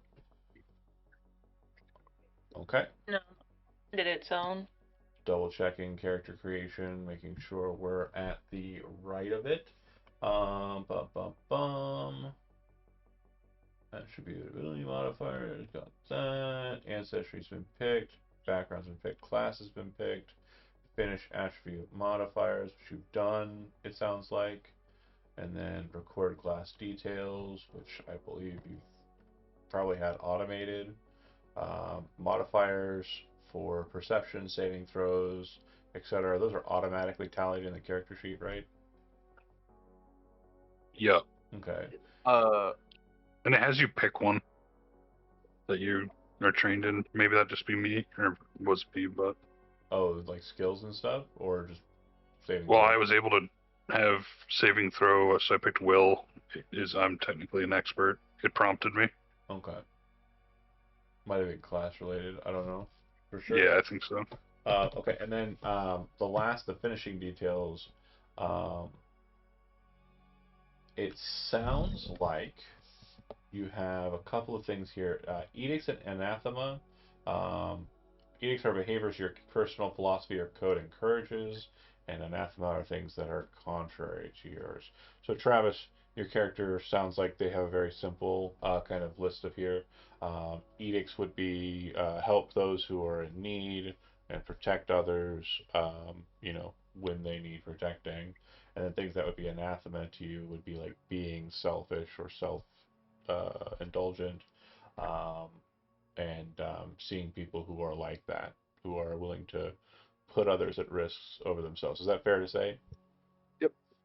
Yeah. And so everybody else, you just need to come up with your own edicts and anathema based on your character's philosophy. Your port of call based on current narrative and where I want to start you will be the Sapphire Palace. You are not technically an employee there, but you still have means of hacking your way into the system to allow for you to have free port at the Sapphire Palace. The downtime that you'll be kind of operating on will either be at the Sapphire Palace or in kind of reserved ways on Janeshin. The homeworld is individual for each of you. Whatever the name of yours is, Travis, the Cambion Expanse would be fine for you, John. You were born on Starseed, Brent, So you were born in a space station. You're a colony-born boy. Um, I'll be honest, Chandler. You can be from anywhere. Like, you could be from the system or from outside of it if you wanted to be. I'm assuming your character's a little bit older. Like, you have a job. You were doing some things, right? Yeah. So yeah, like you don't have to be from here, but you could also be from here. I was gonna actually pitch just being from Jane Yeah. because that's why I Well, was allowed to be around and Jane doing the work with them. Jane has no populace. Jane The Shen. moon, the Yeah, moon, yeah, Jane Shin. yeah. I will say that as far as I understand it, and I want to make sure I've got the right of this. I can't remember the name of the species, but or ancestry rather. In the core rulebook, I think they're called. That's not them. They're the four-armed blue guys. Anybody remember the four-armed blue guys? Gotta be No. real with you, there could have been multiple of those when I looked through the characters. That makes sense.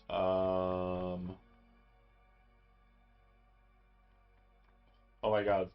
I just saw a picture of a Yosoki in a spacesuit, and I am on board, Kimmy. I don't know if you saw this guy or not. I'm gonna copy him and Let post. me see. Hold on. This is fucking great. Uh, Oh, oh my god. For those who are watching at home, if you have the Starfinder core rulebook, for second edition, it's on page 78. Um, where the fuck are they? Four-arm blue guys. Chandler, you're a Magic the Gathering nerd. Vidalcan. They look like Vidalcan, the Jane Shen Woo! people. Uh, Yeah. the fuck are they though? I know they're in here, and I'm mad that I can't find them.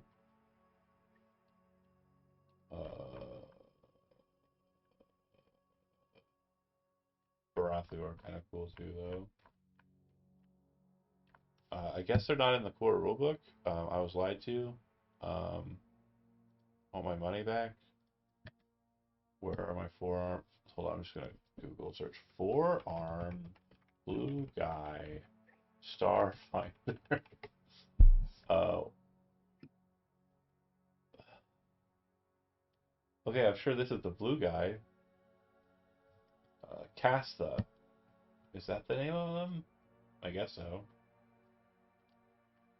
Casta is the name of the what they would be called outside of our setting here.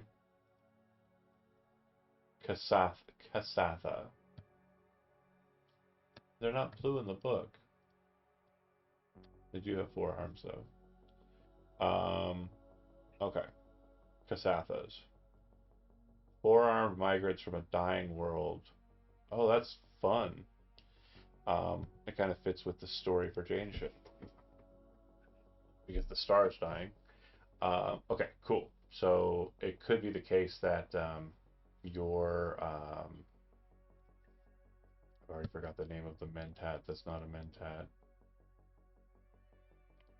Your guy, the Illyrian, um, It's like, is welcome there because of like um, their way connection and their technological connectivity as well. And they kind of look like Vidalcan too, with their big ass heads. yeah. Like this was, yeah. I could see it being kind of a situation where they might even be kind of like cousins. Yeah, at least you could convince them from the looks. Yeah. All right. Let's see. What else? Uh, we've got our anathemas and our uh, the other one, right? Edicts. Edicts. Edicts. I knew it was an E word. I just my brain didn't do it. Has everybody got those for your character? Yeah. Okay. Is there a Oh, place to do them, or is it just something that comes? yeah, it's in the biography. Thank you, Brent. Also, if you go to feats, you'll see your ancestry feat, and then your class features. Uh, you get a base ancestry feat, and then everybody should get a free one and a class feature as well. Uh, my base ancestry feat for being human, ironically enough, is also limited telepathy. I didn't get an ancestry feat.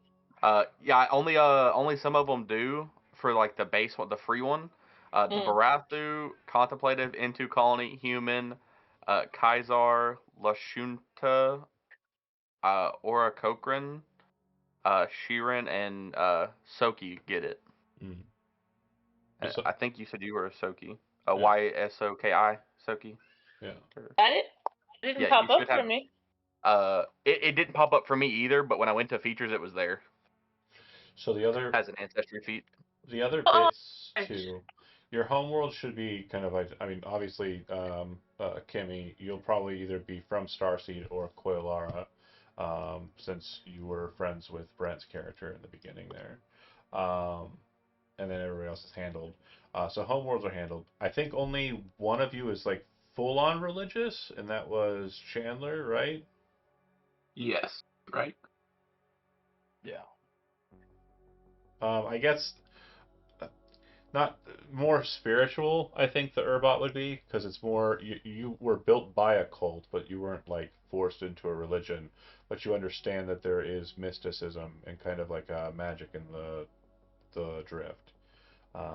So you're And I went with Triune, oh, you do have the which Triune. is which is the AI one. Yep, I'm aware. Robots. Makes sense. Okay, cool. Your age is obviously your own, however you like it. Your gender and pronouns, obviously. Class DC should be set primarily hero points. Begins each game session with 1 hero point, so you'll have 1 hero point. Um, and then everything else, I think, looks like it is handled by you. Um, Equipment, does everybody have that?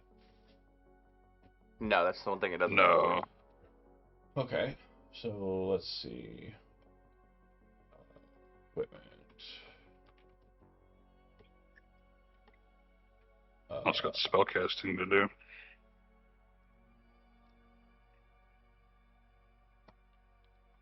It does not say how to. Oh, here we go. Chapter 6. Equipment.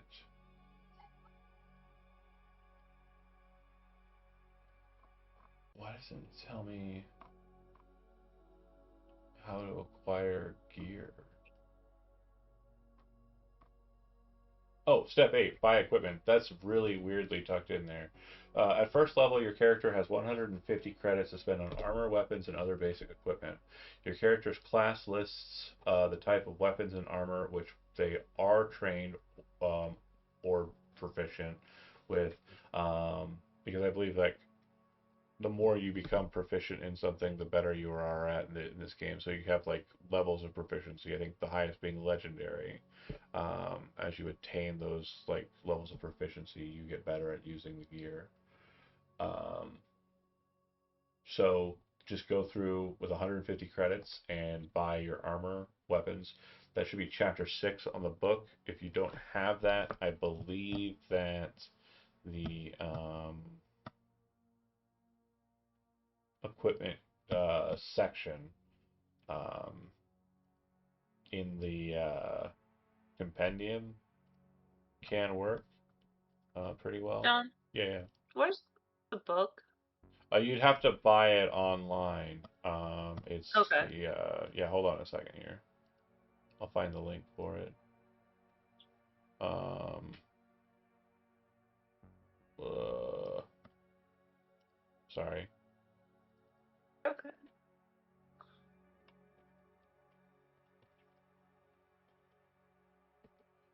Da, da, da.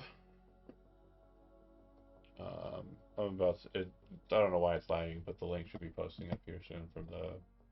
Oh, weird. Huh? So I should already be an expert in will, but I have a feat that gives me This. So I'm double picked will again. So I'm a double expert in will. You I might could, change that. yeah, you could change the feat for canny acumen to something else. Yeah, I'm gonna do that. I'm gonna do that. Because I don't think you can be a double expert in something. Yeah, that shit happened. Yeah, yeah. I know that. Got it. Delete item. Yes. Add item. Now, I want to say, I want to make sure I track this right. The very last job we did, and I just want to make sure this is correct, is the job that we did for the slightly shady employer who wanted you to murder people, um, and also recover a ship from the Andlat Void. Is that the very last job we've done, or have we done a job since then? And this, I guess, is mainly for Travis, since Travis's character, he wanted to be fresh. I want to know how fresh. Have they worked with you at all, or like, is this going to be their first time doing so? So they've done maybe one mission, wasn't it? Yeah. Okay, That's still so relatively new. so they acquired you. They've done one job with you, and learned your techniques, learned your skills, and then they have where we'll be coming to this next job will just basically be the job after the one that you got initiated on. Got it. Um, okay, and then I would say that familiarity between Kimmy, your character, and Brent, your character, should be high. Mhm. You've been at this since day one together. Um, and then I would say familiarity between well, John would probably look at you two as his saviors. You did rescue him from a very bad situation, um, and whether or not like you guys have formed familial or just like very kind of ingratiated friendship, like attachment with one another, with the Urbot, that's up to you. Obviously, you have a pretty like mutually beneficial agreement with Chandler's character. He likes to be on the ship because he worships it effectively. And you like to have him on the crew because he gives you access to the port of Sapphire Palace with little to no issue. Um, and then last but not least, you saved Travis's character. The N2 colony, I believe, is smart enough to understand that it is beneficial for them to kind of stay with your group, kind of lock in with your group. Um, and also I think the raw kind of benevolence of the host has kind of like expanded into the more um, almost magical power of the N2 colony that's kind of been, you know, uh, brought forward in the nature of the Solarian class. Um, and I feel like obviously he's proven himself beneficial in that first job, and possibly proven himself beneficial in his rescue, right? Like from the onset, it's probably the case that he's kind of stood out a bit, just based on class features as I understand them. Um, hmm. So this next job will definitely be a job that is brought to you by, I kind of front loaded him, Chemical Steven. I do love a good NPC, and I think Steven is a good one. So I'll keep using them until people get annoyed.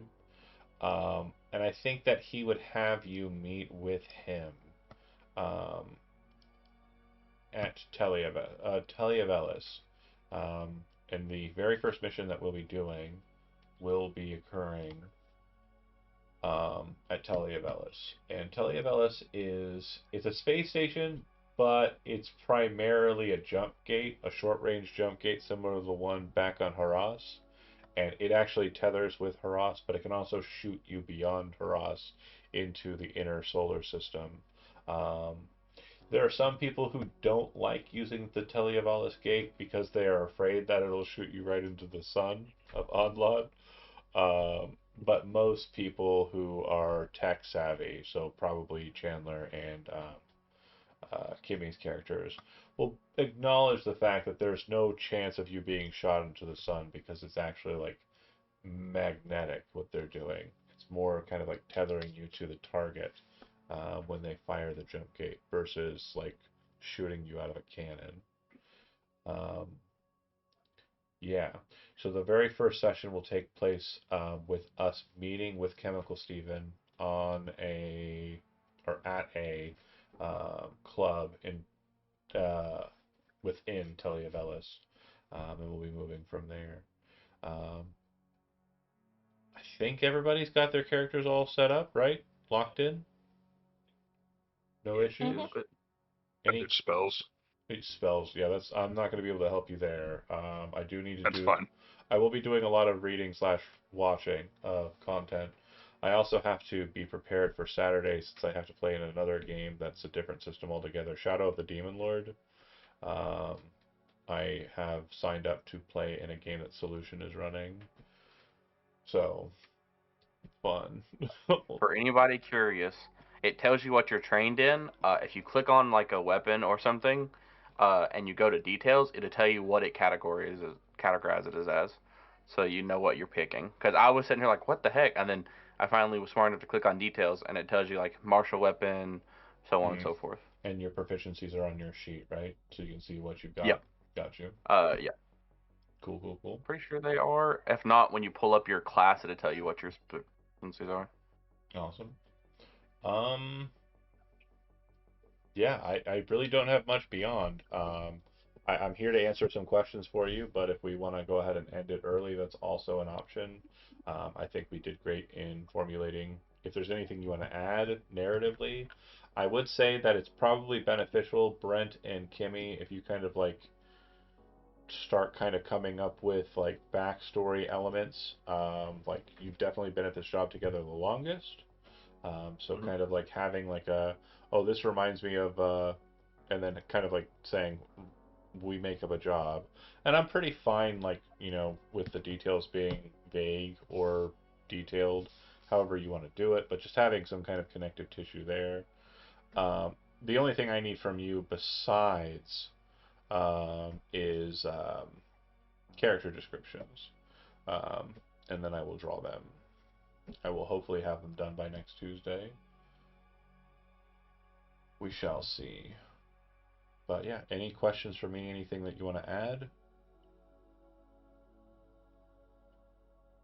No. Nothing from me. Okay.